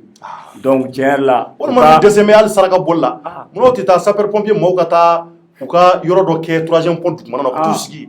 u ka charge ta k'u ɲɛsin 3e pont in ma k'a ta sɔgɔma la fo 3 heures maa t'a dɔw la ni nin ko fasugu ninnu bɛ kɛ u bɛ se ka wuli ka jɔ k'a la dɔɔni ka tigi bɛ se ka kisi u bɛ se ka kɛ u k'a essayer dɔrɔn u ka pont in u b'a sécuriser et puis en plus wuli ka jɔ u ka sabati faamaw ka nin ko in ta sɛbɛ la Cɔrɔnɔ ni 1 tɛ ni 2 tɛ ni 3 fo ni 4 bɔ ɲɔgɔn kɔ tiɲɛ yɛrɛ la ko don ko min man ka négliger u k'a ta ba la u k'a ta ba la jinɛko kuma min bɛ ka fɔ parce que maa caman b'a la n'i ye jinɛko kuma cɛ i ma da Ala la non non bɛɛ dalen don Ala la Cɔrɔnɔ mais jinɛw fana ye Ala ka danfɛnw de ye maa min b'a fɔ ko i dalen to jinɛko la i fana c'est à dire que o kɔrɔ de k'i ma da Ala ko yɛrɛ la parce que adamadenw danna cogo min na jinɛw fana danna ten de wa jinɛ kafiri bɛ yen cogo min na jinɛ silamɛ bɛ yen ten adamaden kafiri bɛ yen cogo min na de adamaden silamɛ bɛ ten donc n'a fɔra ko nin ko ninnu bɛ sen na Cɔrɔnɔ a ka kan mɔgɔw ka wuli ka jɔ sabati walasa solution bɛ se ka ɲini cogo min na k'an ka pont sécuriser a bɛ se ka ɲɛɲini cogo o cogo quoi parce que franchement il faut pas que mɔgɔw ka nin négliger ne kɔni Cɔrɔnɔ fo ka taa fɔ ko mun kɛra fo habu ne tɛ tɛmɛ 3e pont fɛ wa ne y'a f'i ɲɛna dɛ ne y'a f'i ye Cɔrɔnɔ n tɛ tɛmɛ ni yen heureusement que i ma ne wele nin ko in na ni tun ye ne wele 4 heures du matin mɔgɔ sabanan in ta kɛlen waati janyana kojugu cɔrɔ ne tɛ taa o e bɛ taa mun fɔ yen e yɛrɛ nin ko in yɛrɛ la cɔrɔ a laban n'u ɲɛnɛ tɔ e ne yɛrɛ bɛɛ la yɛrɛ parce que ko mana kɛ an de bɛ wuli ka jɔ sabati ka taga ayiwa maliyɛnw nin de bɛ yan nin de bɛ yan nin yɔrɔ in na cɔrɔ troisième point tant que ni ɲɛma ne yɛrɛ a ka ɲi yɛrɛ wa ni ko wɛrɛ bɛ kɛ jamana kɔnɔ a ka ɲi troisième point bɛ ka laɲini ni ko o ko kɛra jamana kɔnɔ 3 heures 2 heures bɛɛ ka n wele nka ni troisième point don maa kana weleli maa kana wele tugun an k'o fɔ k'o jɛya an kana wele dɛ parce que ko in bɛ ka taa sira mun na troisième point a laban ni fɔlɔ ni ɲinan san man ban anw ka tɛmɛli bɛna sumaya in kan cɔrɔ n ko ne tɛ tɛmɛ ni troisième point bilen parce que la question aussi o ye jumɛn ye Jefa munna i t'a mɛn ko nin kɛra pont fɔlɔ kan i t'a mɛn k'a kɛra pont filanan kan k'a sɔrɔ pont fɔlɔ ni pont filanan olu dun bɛ yen depuis très longtemps n'i ma fili pont sabanan taara pont fɔlɔ ni pont filanan sɔrɔ yen a y'u sɔrɔ yen mais munna sataw bɛ ka caya pont sabanan de kan wa sata mun fana don k'a fɔ ko accident don tɛ dɛ mɔgɔw bɛ taa moto jɔ k'u fili ka jigin ka mobili jɔ k'i fili ka jigin mais c'est bizarre nin ko tɛ kulonkɛ ye koyi et puis hali mɔgɔ bɛ yen k'o bɛ ka taa nin ko ninnu na ka taa ko ɲɛɲini an bɛɛ kan ka hakili to an yɛrɛ la parce que yɔrɔ in filɛ nin ye a ko bɛ ka taa cogo mun na tan maa t'a dɔn ko mun bɛ yɔrɔ in na ye maa si t'a dɔn maa mun b'a ye k'a hakili ka ɲi o k'a kirin ka jigin ji kɔnɔ e fana ka wuli k'i bɛ to o lakalita ɲini na ka t'o ko sɔgɔbɛ n'i m'i to sɔgɔbɛ la i da bɛ taa maga fɛn dɔ la i da man ka maga mun na i fana b'i to tɛmɛtɛmɛnin na don dɔ la yɔrɔ in kan ko dɔ bɛ t'i sɔrɔ ala ka kisi yɔrɔ in filɛ nin ye autorité ka wuli ka jɔ kɛ u kana ko in filɛ kulonkɛ ye yɔrɔ in filɛ nin ye Gabriel troisième point ma kɛ an denmisɛnninama cɔrɔ an tun bɛ tɛmɛ ni yɔrɔ in ye mais ni su kun sera wagati dɔ la i tɛ kariya ka tɛmɛ nin ye ne yɛrɛ hakili b'a la san dɔ la ne ni an terikɛ don u nana an nɔfɛ an sigilen bɛ gɛrɛn na u nana an nɔfɛ a kɛra dans les années 2006 2005 ninnu wagati a nana de ko a ka mobili de tiɲɛna troisième point yɔrɔ la o y'a sɔrɔ troisième point ma fɛn o 2002 ne hakili b'a la an tun bɛ tagama an sen na ka taga o y'a sɔrɔ Mali bɛ CAN 2002 la an fitininama an tun bɛ tɛmɛ point in kan a min bɛ dugumala la cɔrɔ o don su an tagara yen an tagalen an sera yɔrɔ in na an jiginna ka bɔ mobili kan ka mobili pousser an y'an to la an terikɛ dɔ bɛ ale mana ko ko ye a b'a fɔ k'a b'a kɔrɔbɔ cɔrɔ an nana sɔrɔ denni jɛman dɔ sigilen don denni jɛman pasi wallahi denni jɛman wallahi cɔrɔ a sigilen bɛ sirada la billahi e yɛrɛ ɲɛ o ye ne yɛrɛ ɲɛ n ko ne y'a ye ne siranna de fɔlɔ mais est ce que yefege tɛ ko cɔrɔ nka e b'a dɔn min ye dabali ban n ko an selen an terikɛ taara ka taa an selen an waati min an bɛ ka mobili pousser de n'an ma kuma o fɛ yan cɔrɔ k'ale y'an to mobili pousser de la k'an to yen ka taga k'a bɛ taa kuma denni fɛ i b'a kalama k'a fɔ ko a kumana fɛ fo ka dɛsɛ denni ma kuma wa denni ye suru dɔ ci a la i b'a dɔn k'an terikɛ in banana wallahi a ye surun de ci a la ka surun ci a la cɔrɔ ani vitesse de nana ka na don mobili kɔnɔ billahi an bɛ se so a fari bɛ ka kɛ kiri anw wa bɔra kulonkɛ la mais n b'ale fana ɲɛsin warimuso ma i tɛ muso min dɔn i bɛ taa kungo cɔrɔ a kun sigilen de tun bɛ an taara ka taa mobili de pousser wallahi a kɛra 2005 wagati n'o ye muso ko min ye o bana ka bɔ ale da yɔrɔ in filɛ nin ye cɔrɔ bila ko tɛ o an ye commune denw ye an b'a dɔn mun b'a la an b'a dɔn fana c'est pas parce que i dalen tɛ ala la parce que n'i ye kuma fɔ mɔgɔ i dalen tɛ ala la non cɔrɔ u k'a ɲɛɲini an t'a fɛ su wɛrɛ ka bɔ yen an t'a fɛ maa si ka sa ye a ka ɲɛɲini a bɛ ɲɛɲini cogo o cogo voilà a bɛ ɲɛɲini cogo o cogo cɔrɔ u k'a ɲɛɲini ten franchement dɔ kɛra quoi point in fana kan n'i kɔrɔ jateminɛ nin waati damadɔ in na n'u ye point lumière dilan lumière minnu bɛ pont kan o b'a sɔrɔ waati dɔɔni a lumière tila a bɛ tigɛ n t'a dɔn n'i y'o jateminɛ u b'a entretien kɛ tout le temps a bɛ tigɛ donc ala k'a ko kɛ hɛrɛ ye amina ne kɔni tɛ dɔ wɛrɛ dɔn ni ala kɔni y'a kɛ ko ne ka ci teliman dɔ bɛ yen a ti ɲɛ cogoya si la fo ne ka yɛlɛ point kan ne bɛ bisimilayi kalan walima Allahumma sɔli o fana ye duwawuba dɔ ye i bɛ se k'o kalan n'i ye silamɛ wa chrétienw fana ka duwawu bɛ yen olu bɛ se k'o kalan n'u bɛ yɛlɛ o b'a to i ɲuman bɛ kisi i bɛ jigin i bɛ yɛlɛ o b'a to jinɛ dɔ tɛ taa fɔ i tulo kɔrɔ k'i ka mobili jɔ k'i fili walima i ka moto jɔ k'i fili parce que ko in laban bɛ ka kɛ cogo min na ala de b'a dɔn mun bɛ nin ko in kɔrɔ parce que maa minnu tanyana ta ni ala tun ye ni d'u ma ou da d'u ma u sata u tun bɛ kuma dɔ fɔ u ye ko dɔ de y'u ɲɛ sinon ça c'est pas normal cɔrɔ pont saba de bɛ Bamakɔ pont saba ni ne ka ci bɛ yen ne tɛ taa ni ye ne bɛ taa ni pont dɔn ni ye c'est à dire que i bɛ ka mun fɔ Allahumma salli o ayatul kursi o n bɛ nin bɛɛ dɔn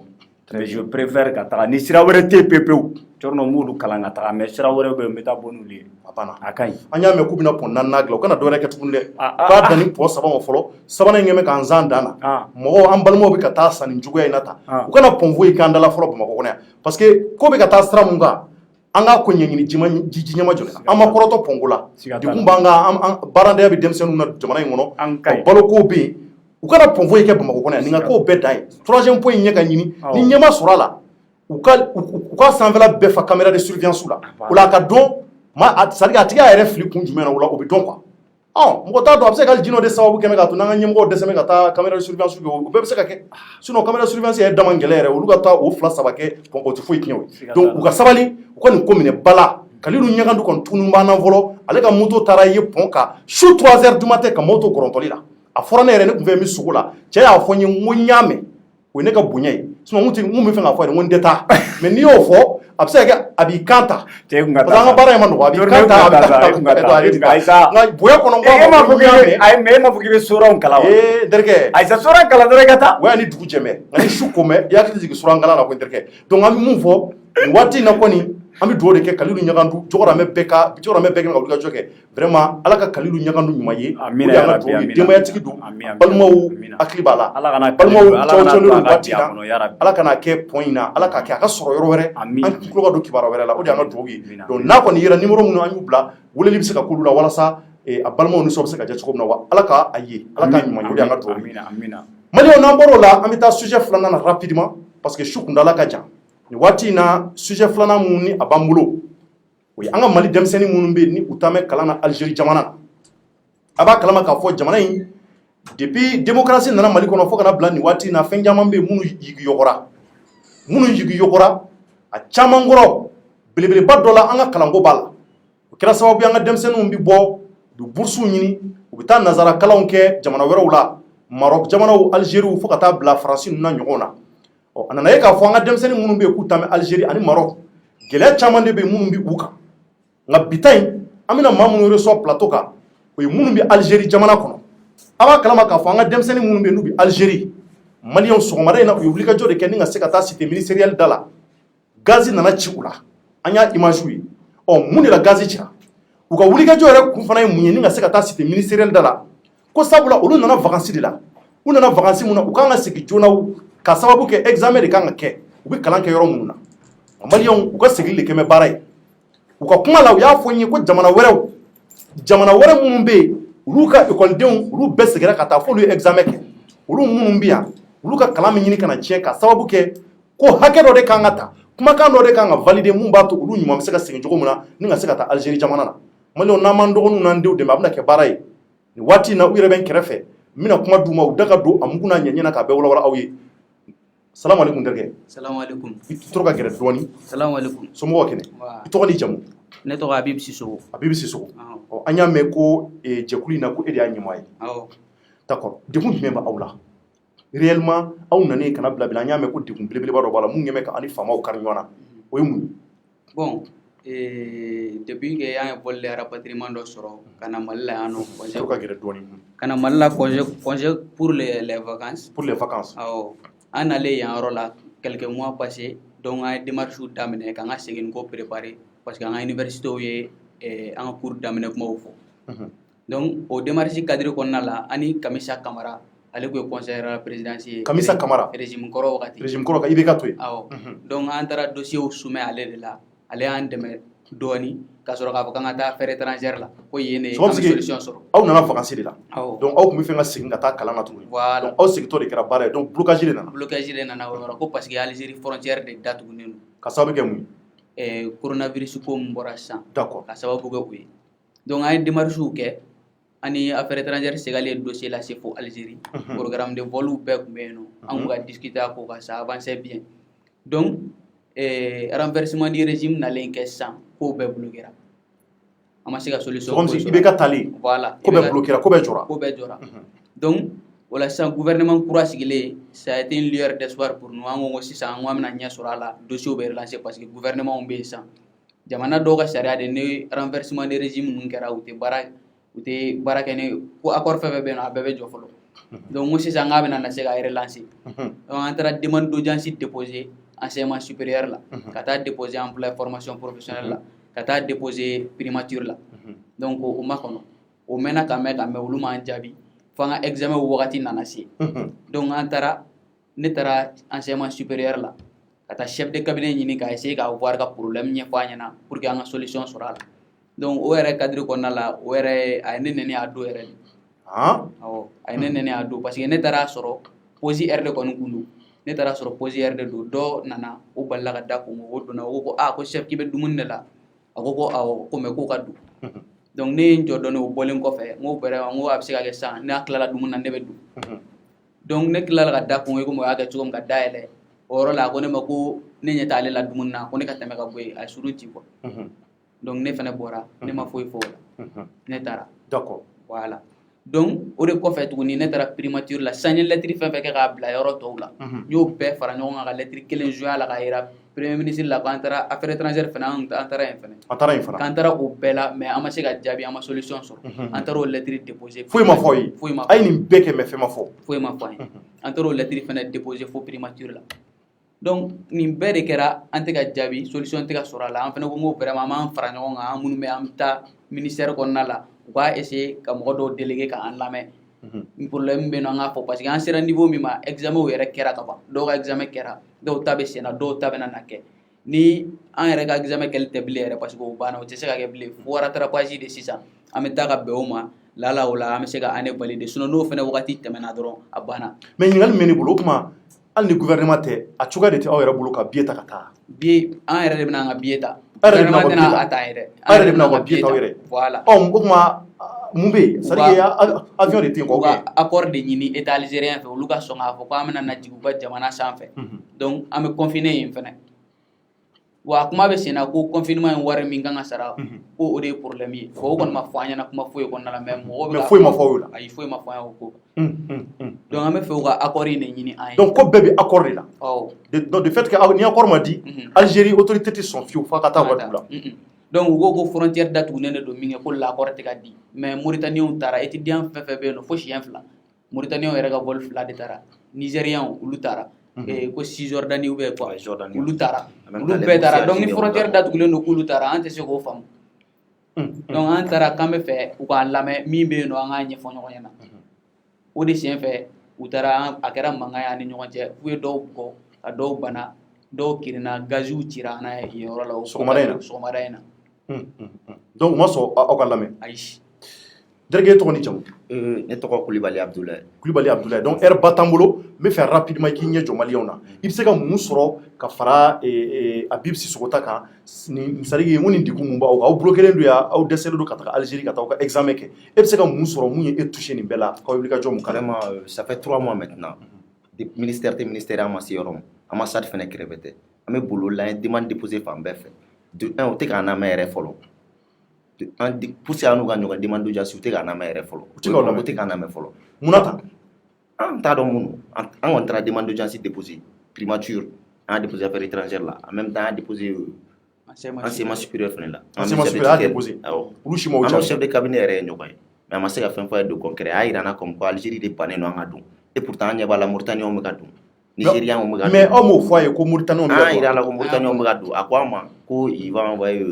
comment on appelle l'attaché de défense de l'ambassade u ka taga ambassade de Mauritanie ɲininka ko mun na olu sera ka don ni accord diplomatique min ye an ka se k'o ɲini quoi donc olu y'a yira a la k'a fɔ Mauritaniens ka député dɔ de décédé Algérie o seginnen donc o volet étudiants na don mais an tilala ka kɛ ka fɔ ko tuguni Mauritaniens demande wɛrɛ kɛ u ka deuxième convoi fɛnɛ tagara donc vol 2 de tagara Mauritaniens ka vol 2 de tagara vol 2 de taara donc o b'a yira k'a fɔ an problème tɛ accord ko ye quoi normalement Algérie bɛ ka sɔn mɔgɔw ka don mais an ka mɔgɔ de ka stratégie ma ou bien peut-être ma demande yɛrɛ kɛ mais o bɛ k'a yira an na k'a fɔ demande c'est vu que o tɛ k'an lamɛn yɛrɛ an ye demande d'audience déposé an tɛ ka wuli ka sigi a kuma yɛrɛ fɔlɔ an tɛ ka sigi an tɛ ka sigi donc an ma se ka sigi a kuma yɛrɛ de sɔrɔ voilà donc du coup an fana y'a ɲini an tɔɲɔgɔnw bɛɛ fɛ an ka rassembler primature da la n'o tun ye sɔgɔmada in na an tɛ mankan ci an tɛ foyi ka taga yir'u la an ka ca on veut juste rentrer ka taa an ka examen kɛ donc o de senfɛ u y'an labɔ k'an jɔ daba la donc an y'an jɔ da la an bɛ k'an ka vidéo kɛ tout d'un coup an balila mun na gazi bɛ ka ci an na o bɛ ka dɔw bugɔ fo dɔw yɛrɛ kirinna fo dɔw kirinna an ma mankan ci on avait pas d'arme foyi tun t'a hali sisan dɔw ka mobili n'u ka moto ne yɛrɛ ka mobili bɛ kuru kɔnɔna la yen nɔ k'an tɛ don k'a ta kelen taara a ta nɔfɛ o y'o bugɔ ko kelen minɛ k'o bugɔ da la yen munna parce que k'an taara k'an bɛ fɛ ka premier ministre k'an ka problème ɲɛfɔ mais aw y'aw adressé jɔni na réellement Habib aw y'aw adressé jɔni na parce que n'aw tagara n'a ye nin fɔ k'aw président a ye jamanaden de aw nana problème de ka solution ka sɔrɔ aw ka problème na aw bɛ fɛ ka taa Algérie mais aw ma don ou bien mɔgɔ kelen ma sɔrɔ aw la mun donna ni ka se ka taa o kuma expliquer ka ɲɛ ɲɛmɔgɔ minnu bɛ da la yen wa ayi u ma temps yɛrɛ de d'a ma kan ka taa ne kɔni bolo an kun kɛ ka tɛmɛ quoi vu que an ye demande d'audience baden kɛ demande d'audience kɛ u m'an wele an ka ɲɔgɔn ye donc n'an bɛɛ jɛra an ka taga n'u y'an jama ye peut-être u bɛ sɔn k'an wele k'an lamɛn mais an jamaba bɛ yen nɔ olu k'u ka mɔgɔ kelen olu y'an ka représentant wele u y'an bɛɛ de gɛn ka bɔ donc ni an gɛn ka bɔ an bɛ se mun na o ye ka vidéo kɛ ka yira mɔgɔw la comme quoi an ye demande k'an yɛrɛ ka ministère fɛ k'u k'an dɛmɛ u k'an gɛn donc an b'o la an balila mun na gaz bɛ ka ci an na an bɛ ka bugɔ. Vous êtes au nombre de combien? An ye 240 étudiants de. 240 étudiants. Donc o b'a yira n'an ma se ka rattrapage in sɔrɔ Algérie aw bɛɛ ka kalanko bɛ tiɲɛ de. C'est comme si a ye kalan mun kɛ o bɛ kɛ fu. An ye semestre min kɛ ka tɛmɛ o bɛ kɛ fu ye donc an bɛ année perdue c'est ça. Et pourtant ni minnu bɔra ɲɔgɔn fɛ n'o ye Mauritaniens ye Nigériens olu bɛɛ hali récemment Nigériens ka les nouveaux Nigériens olu tagara. Olu tagara tuguni. Olu tagara Algérie. Mais a ka rattrapage in kan ka kɛ mois jumɛn? Normalement a kan ka kɛ décembre de kɔnɔ. Rentrée universitaire 2020-21 au la 15 décembre. On a 2019-2020. Donc rentrée universitaire 2020-21 au Canada le 15 décembre. Le 15 décembre. Le 15 décembre. Donc il a normalement le 15. Donc année kɔrɔ in ko bɛɛ banna ka ban. Année kɔrɔ ko bɛɛ banni. N'an kɔni sera ka don avant le 15 décembre peut-être solution bɛ se ka sɔrɔ an année. Oui mais et vos parents, c'est-à-dire que les parents de l'élève, aw somɔgɔw minnu bɛ yen ni olu bɛ nin ko kɔrɔ olu fana ma wuli ka jɔ la. An somɔgɔw kun b'an kɔ. Don min na yɛrɛ an tagara chef de cabinet la mais an somɔgɔ dɔ kun b'an kɔ il y avait des parents d'élèves parmi nous olu bɛ ka wuli k'u jɔ an nɔfɛ mais que faire an bɛ ka taa yɔrɔ o yɔrɔ an bɛ lamunumunu an yɛrɛ tɛ lasigi a kuma yɛrɛ fɔlɔ yɛrɛ n'u ma ni chef de cabinet dɔ bila ka kuma juste u b'a fɔ an k'an ka ambassade wele or l'ambassade est au courant de tout ça parce que an ka nali c'est l'ambassade même qui nous a poussé parce que an nana corona temps de kɔnɔ. Oh mais ambassade ye mun fɔ aw ma se k'olu contacter ambassade mun bɛ. Ambassade contacté ambassade ko k'olu ye Algérie lancé Algérie demandé donc Algérie de bannen no an ka don parce que pandémie bɛ yen nɔ donc vu que ils sont en confinement total actuellement Algérie bannen no an ka don. Olu t'a kalama ko Mauritanie donna a y'a fɔ cogo min na. On est en contact avec eux à chaque fois an b'a fɛn o fɛn bɛ kɛ an b'u informer normalement fɛn o fɛn bɛ kɛ Algérie territoire yɛrɛ kan olu yɛrɛ kan ka bɔ a kalama ka tɛmɛ an kan mais an bɛ tila k'a ɲɛf'u ye nkɔ tuguni quoi k'u bila à jour par rapport aux informations. Donc an bɛ nin ko in kun cɛ maintenant n bɛ fɛ ka mun dɔn an y'a mɛn ko degun wɛrɛ bɛ yen k'a ka ko dɔw fana tun ye diplôme sɔrɔ olu kan ka segin ka na olu fana bloqué don en même temps que aw fana bloqué don k'o degun fila de b'aw la o ye tiɲɛ ye. Awɔ o ye tiɲɛ. O kɛra cogo di? An ka finissant dɔw bɛ yen kabini mois de mars olu tilala u ka diplôme bɛɛ b'u bolo u bɛ fɛ de sisan nɔ parce que normalement kuma bɛɛ n'aw tilala jamana de bɛ bɔl d'aw ma aw bɛ segin ka na so donc u bɛ fɛ u ka na olu ka se ka segin ka na so kabini mois de mars u tɛ ka se ka olu fana lana olu fana bloqué len bɛ yen. Olu fana bloqué don hali. Minnu bɛ appartement na yen yɔrɔ la u obligé len don ka appartement sara hali bi ni i bɛ cantine de la k'i bɛ dumuni kɛ n'i tilala dumuni tɛ d'i ma cantine na bilen donc i b'i yɛrɛ parce que e tilala i ka diplôme sɔrɔ quoi normalement e kan ka tu dois rentrer normalement. Donc avion de team pour que avion ka bɔ a dugu na fo an ka jamana de ka accord. On demande pas à l'état de payer notre jamana de bɛ demande kɛ Algérie fɛ Algérie bɛ sɔn o la u bɛ na ale ni an fana bɛ taa. Donc o accord de bloqué o de ma se ka kɛ hali. Awɔ a tɛ ka kɛ de parce que document foyi tɛ yen nɔ min b'a yira k'a kɛra dossier foyi tɛ yen nɔ an ni mɔgɔ min kɔni kumara o ma foyi yira an na. a de kabako ye mais Sissoko e mun ye ɲɛmɔgɔ ye e ma wuli ka jɔ ka taa ministère de l'éducation bien c'est-à-dire que enseignement supérieur k'i gɛlɛya cogo bɛɛ n'u ka se ka ɲɔ ou bien n'o si ma ɲɛnabɔ ka wuli ka se bandaw ninnu ma olu ka présidence la ou bien ka taa Assimi Goïta ninnu dɔw ka cogo bɛɛ kɛ e m'olu si tigɛ ya. Ne a bɔra bandaw ni Assimi Goïta la a foyi tɛ yen nɔ ko ne m'a ɲini a foyi tɛ yen. A ye ko bɛɛ kɛ. Ko bɛɛ a bɛɛ an bɛ se ka fɛn o fɛn kɛ ko in na a y'a bɛɛ kɛ administrativement k'a bɛɛ kɛ ka tila ka wuli fo ka taa se nin niveau ma bi nin y'a kalo 3 de an b'a ko kelen na o de la o yɛrɛ de y'an bila k'an fara ɲɔgɔn kan parce que an degunnen don an ka annew bɛna perdu mun ye fo an ka taa an ka lamɛn yen au moins n'an yɛrɛ taara k'an jɔ an 240 personnes jɔlen u b'an reçoit u bɛ mɔgɔ kelen wele au moins u bɛ mɔgɔ fila k'an reçoit k'a lamɛn problème ye min ye an ka solution ɲini a la ɲɔgɔn fɛ. Donc o de nana laban gaz ci la ale ni mɔgɔ bugɔw la. Mais aw ma fɛn kɛ da la. Non an ma foyi kɛ da la. Vidéo b'an bolo déjà vidéo b'an bolo. Nderɛkɛ e yɛrɛ k'i tɔgɔ. Kulibali Abdoulaye. Kɔrɔfɔlilaman jumɛn b'i bolo weleweleladakan jumɛn b'i bolo ka ɲɛsin an ka Mali autorités ma u k'u kɔfilɛ aw la aw ka kalan bɛna tiɲɛ a ye wulikajɔ min kɛ ka taa Algérie k'a bɛ taa dɔnniya ɲini ka na Mali servir dans les jours à venir o bɛna kɛ aw bolo fu ye aw yɛrɛ ka wari de b'aw bolo a bɛna aw ka bi aw yɛrɛ halala billet ta ka taga il suffit que olu ka accord de di aw ma pour que aw ka taa a y'a fɔ cogo min na e bɛ se ka weleweladakan jumɛn bila an ka jamana ɲɛmɔgɔ ye. Juste u k'an wele mun bɛ yen nɔ justement u k'o fɔ an ye quoi n'u bɛ ka ni Algérie bɛ ka ban yɛrɛ yɛrɛ ou bien ni problème bɛ yen nɔ u k'o fɔ an ye aw ko ko Algérie bɛ ka ban mɔgɔ wɛrɛw bɛ ka don soit ni problème bɛ entre l'Algérie et Mali an t'a dɔn mun bɛ yen nɔ o kɔni k'a kun fɔ an ye mun bɛ exactement quoi an tɛ k'a fɔ k'an ka billet ta ni rien a ka accord diplomatique ɲini d'atterrissage de Gaulle de notre vol a banna o n'an ka ancien minnu bloqué len bɛ yen nɔ o ka segin ka na parce que bɛɛ b'a dɔn en Algérie ni université datuguna si tɛ dumuni di étudiant ma bilen tu es obligé de te prendre en charge bɛɛ dun b'a dɔn Mali bourse bɛ taa retard la à chaque fois donc moyen tɛ bɛɛ ye i n'i ka diplôme fana dir'i ma o fana bɛɛ bɛ jɔ donc i b'a kɛ cogo di i b'a ɲini ka segin ni pays la bon ni vol tɛ ka sɔrɔ fɛnɛ ko aéroport datugu c'est trop dur donc an b'a ɲini u fɛ dɔrɔn k'an ka laɲini ninnu kɛ dɔrɔn de y'an ka ɲini fɛn an tɛ tiɲɛni kɔ on n'a pas d'arme n'a rien an ka revendication de don c'est notre droit k'a ka a banna e mun ye ɲɛmɔgɔ ye i ka kɔrɔfɔli laban ye jumɛn ani i b'a laban ni numéro ye aw bɛ sɔrɔ mun na d'accord bon kuma min bɛ ne bolo k'a fɔ kuma laban étudiant kɔni fɛn fɛn bɛ Algérie alhamdulillah université foyi tɛ yen nɔ k'a permis o cɛ la k'i tɛ maliyɛn jate a la a université foyi tɛ yen donc i b'a sɔrɔ maliyɛn de bɛ kalan kɛ kosɛbɛ maliyɛn de bɛ kalan kɛ yen nɔ université foyi tɛ hali kelen a tɛ yen k'i tɛ maliyɛn sɔrɔ a permis o cɛ la an bɛ ka na an faso an bɛ ka taa an faso kunna wolo jamana wɛrɛ la k'an ka segin nin ko ka kɛ problème ye fo ka taa se niveau ma kuma suliba de don donc tiɲɛ yɛrɛ la an b'u deli u ka solution ɲini an ka problème na an ka se ka taa wa finisa minnu bɛ yen nɔ k'u tilala u bɛ degun kɔnɔna la olu ka se ka na an b'o de laɲini système yɛrɛ o de vol min bɛ segin u bɛ segin ni finition ye a tagatɔ bɛ taa n'a ye parce que ani compagnie Algérie de bɛ ka traiter aw ka numéro ye min ni faama minnu ɲɛ b'a la minnu bɛ se ka aw dɛmɛ a ka se ka wulikajɔ sɔrɔ joona ka accord sɔrɔ an ka jamana fɛ pour que a ka taa aw ka kalan laban joona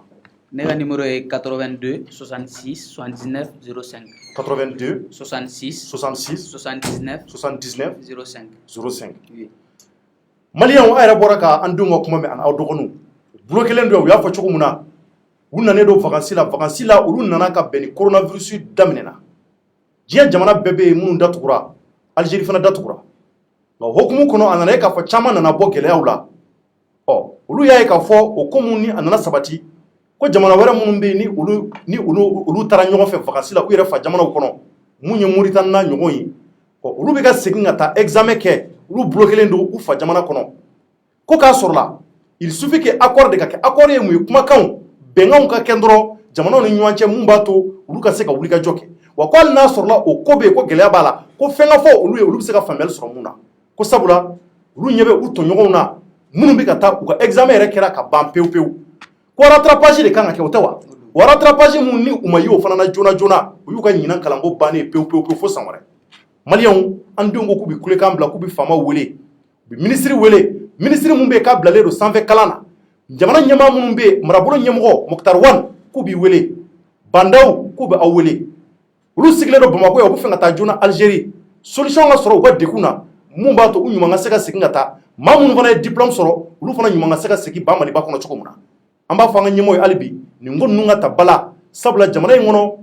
yɔrɔw cayara yɔrɔ minnu bɛ yen ko dimi cayara a ko kɔnɔ kosɛbɛ donc a ka d'an ye fura ka sɔrɔ nin na wa an bɛ dugawu kɛ hali bi Ala ka fura sɔrɔ a la Ala ka faamuyaliko ɲuman di an ka ɲɛmɔgɔw ma mun b'a to a ka se ka sigi avant le 15 décembre cɛ an bɛ